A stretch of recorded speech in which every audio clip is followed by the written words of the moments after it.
हस्तिनापुर गांव में रहने वाली सरोज के 5 बेटे थे। उसका पति जगदीश पेशे से एक कपड़ा व्यापारी था। कुछ वर्षों पहले जगदीश का स्वर्गवास हो गया था। समय के साथ सरोज के सभी बेटे जवान हो गए और उन्होंने पिता के कपड़ों के सीमित कारोबार को बड़े उद्योग के कारखाने में बदल दिया। पूरे गांव में उन्हीं के चर्चे हुआ करते थे। अरे सरोज के 5 बेटों ने मिलकर सरोज का मान ही बढ़ा दिया भाई। पहले तो पिता के छोटे मोटे कारोबार को इतना फैलाया और फिर उसी कमाई से इतना चौरस घर खड़ा कर दिया। 100% सच कहा रमेश भाई।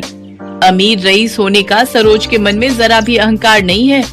जरूर ही पिछले जन्म में इसने पुण्य किए होंगे, तभी जाकर इस कलयुग में इसे 5 पांडव पुत्र का सौभाग्य प्राप्त हुआ है।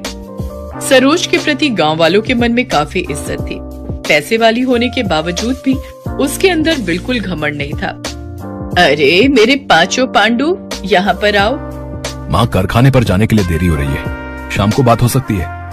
कामकाज के प्रति क्या इतना मशरूफ हो गए हो तुम लोग, जो पल भर के लिए अपनी माँ के पास नहीं बैठ सकते? मोहन भैया, तुम माँ की बात सुन लो, हम चारों कारखाने जा रहे हैं। अरे ठहरो, मुझे तुम 5 से बातचीत करनी है। ये तस्वीरें देखो, मैंने तुम 5 भाइयों के लिए लड़कियां पसंद की हैं। सभी खानदानी और रईस खानदान की हैं। ऐसा सुनकर 5 भाई एक दूसरे का मुंह ताकने लगते हैं। तभी उसका तीसरा बेटा कहता है, माँ, ऊपर वाले की दया से आपके 5 बेटे अपने पैरों पर खड़े हैं। माँ, शुरुआत से ही हम 5 भाइयों की सोच यही रही है कि हम गरीब घरों की बेटियों को ही इस घर में दुल्हन बनाकर लाएंगे। माँ, प्रदीप सही कह रहा है। अरे पगला गए हो क्या तुम लोग? अगर मैं किसी गरीब की बेटी को ब्याह कर लाऊंगी तो लोग सैकड़ों बातें बनाएंगे। गरीब अमीर का मेल भी नहीं देखा कहेंगे। माँ, आपको जमाने की पड़ी है। बल्कि ये सोचो कि किसी गरीब की बेटी का हाथ थामने से किसी गरीब पिता को साहूकार का कर्जदार नहीं होना पड़ेगा। सरोज 5 बेटों की बातें सुनकर भावुक हो जाती है और कहती है, ठीक है, अब बस भी करो। जब देखो तब 5 मिलकर पांडव की तरह पाठ पढ़ाते रहते हो। गरीब की बेटियों का ही बसेरा बनेगा यहाँ। खुश? सरोज अपने बेटों के ब्याह के लिए रिश्ते तलाशने लगती है। उसकी तलाश धर्मपुर गांव में रहने वाले गरीब रामदीन की 5 बेटियों रोहिणी, दीपा, नीलम, पुष्पा और तनु पर खत्म होती है। बड़े ही धूमधाम से सरोज अपने 5 बेटों की शादी करके 5 बहुओं को घर लाती है। मेरी 5 बहुओं, अपने दाहिने पैर को इस अक्षत कलश पर पैर लगाकर गृह प्रवेश करो। हम तो सोच रहे थे कि तुम इतनी अमीर हो तो जरूर बड़े घर की बेटी को बहू बनाओगी, मगर तुम्हारी 5 बहुएं तो बहुत गरीब हैं। लगता है इन बेचारियों का बाप बड़ा गरीब था, तभी तो कुछ भी दान दहेज ना दे सका। बीना की बातें 5 दुल्हन को झकझोर कर रख देती हैं, मगर सब कुछ इतने पर ही खत्म नहीं होता। रस्में खत्म होने के बाद सभी अपने अपने घर चले जाते हैं।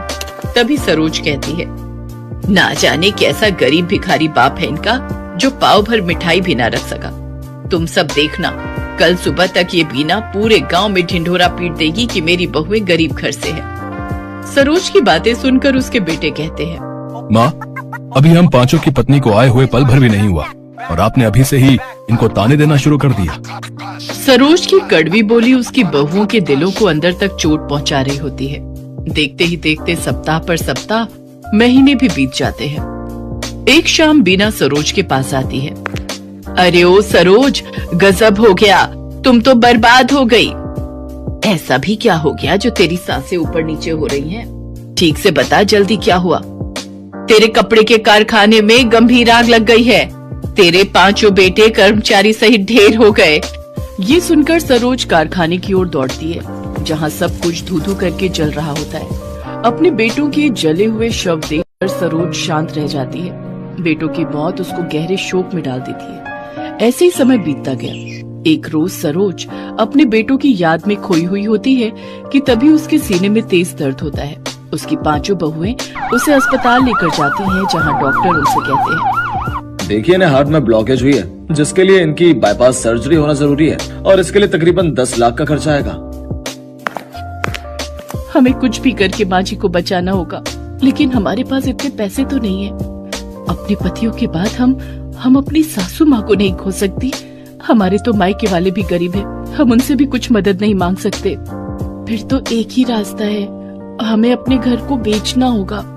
वो पांचों अपने घर को बेच देती हैं और सरोज का इलाज करवाती हैं। थोड़े से बचे हुए पैसों से वो किराए पर एक कमरा लेती हैं और पांचों बहुएं अपनी सास के साथ उस किराए के एक कमरे में रहने लगती हैं।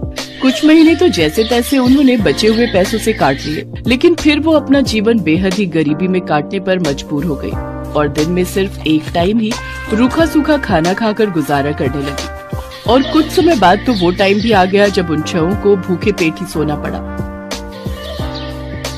दीदी अब तो भूख के मारे जान जा रही है। सही कहा तुमने, अगर हमने पहले कुछ बचत की होती तो आज हमें ये दिन नहीं देखना पड़ता। अपनी बहुओं को भूख से तड़पता देख सरोज लाला के पास जाती है और कहती है, लाला मुझे थोड़ा राशन उधार दे दो, हमने 3 दिन से कुछ भी नहीं खाया है। माफ करना सरोज बहन, लेकिन अब मैंने उधार देना बंद कर दिया है। नकद लाओ और राशन पानी ले जाओ। गांव के मंदिर के बाहर बैठकर सरोज भीख मांगने लगती है, लेकिन उस दिन 10 रुपए से ज्यादा उसे 1 पैसा भी नहीं मिलता।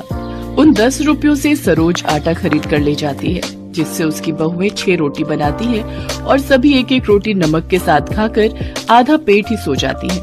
ऐसे ही समय बीतता है। पांचों बहुएं सुबह से शाम तक काम की तलाश में निकलती हैं, लेकिन उन्हें कहीं भी काम नहीं मिलता। घर में छाई गरीबी के कारण सरोज को सदमा लगता है और उसकी तबीयत खराब होने लगती है। बहू, मैं बिल्कुल ठीक हूँ, तुम मेरी चिंता मत करो। पांचों बहुएं कूड़ा कचरा बिनकर उसमें खाने की तलाश करने लगती हैं। कुछ दिन बाद तनु और पूजा को एक घर में साफ सफाई का काम मिल जाता है।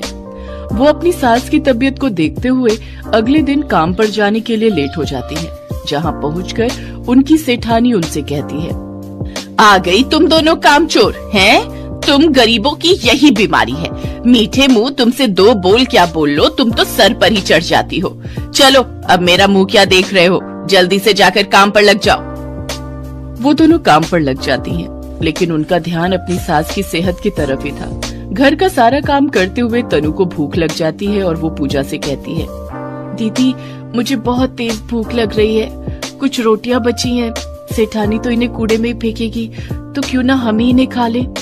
नहीं तनु, तू तो जानती है ना सेठानी कैसी है, वो जब हम गरीबों को बासी रोटी सब्जी तक नहीं खाने देती तो वो हमें ताजा खाना क्या खाने को देगी। हम ये रोटी चुरा कर ले चलते हैं, घर जाकर सब मिलकर खा लेंगे।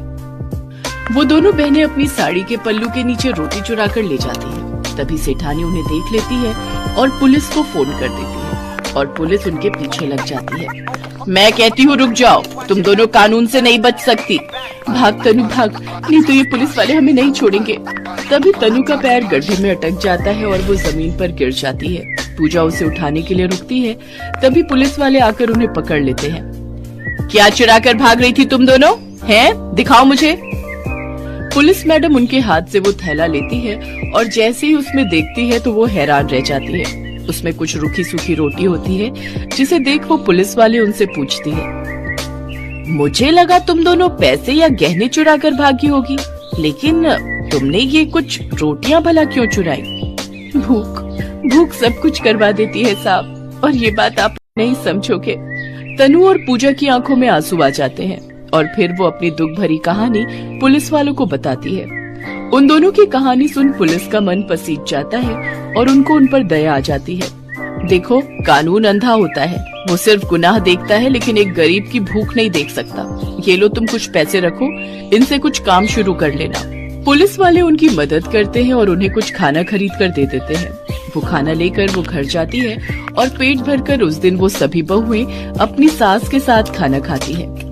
आज भी हमारे देश में ऐसे कई गरीब हैं जो भूख की भट्टी में झुलस कर दम तोड़ देते हैं।